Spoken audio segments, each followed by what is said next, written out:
आज तो लगता है ये वाली मेट्रो छूट जाएगी। काजल ने घड़ी देखी। ये रात की आखिरी मेट्रो है। उसके बाद तो कैब से ही जाना होगा उसे। उसे सच में गुस्सा आ रहा था। ऊपर से ये कपड़े, ये पैरों की जूती तो उसे सुबह से परेशान कर रही है। एक तो उसे इन सब की आदत नहीं, ऊपर से ये अनकंफर्टेबल कपड़े। उसे जीन्स ही पसंद है, पर आज ऑफिस में कल्चरल प्रोग्राम के नाम पर सबको ये रंग बिरंगी साड़ियाँ पहनने का बोल दिया गया था। ऐसे में उसे भी यही पहनना पड़ा। तभी वो किसी से टकराई और गिरते गिरते बची। उसके एक पाँव से जूती निकलकर सीढ़ियों से नीचे जा गिरी।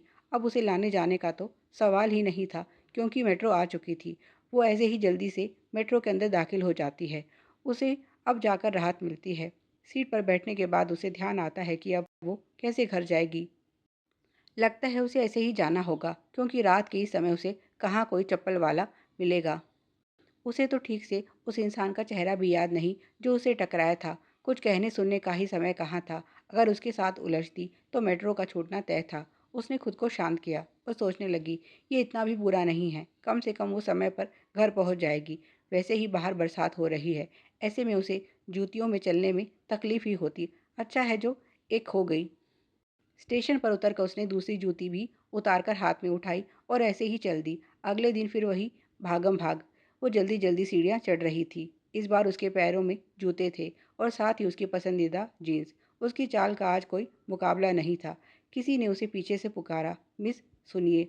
उसके कदम रुक गए। उसने उस कोमल आवाज़ को देखने के लिए सर घुमाया तो सामने एक नौजवान खड़ा मुस्कुरा रहा था।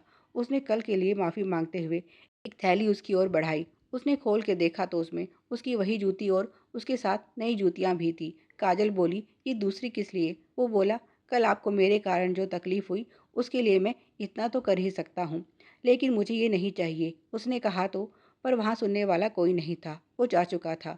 कुछ महीने बाद एक लड़का उसे देखने आया। वो जब चाय लेकर बाहर गई तो वो सामने बैठा मुस्कुरा रहा था। काजल के पैरों में आज वही जूतियाँ थी। दोनों की नज़र मिली और बात बन गई।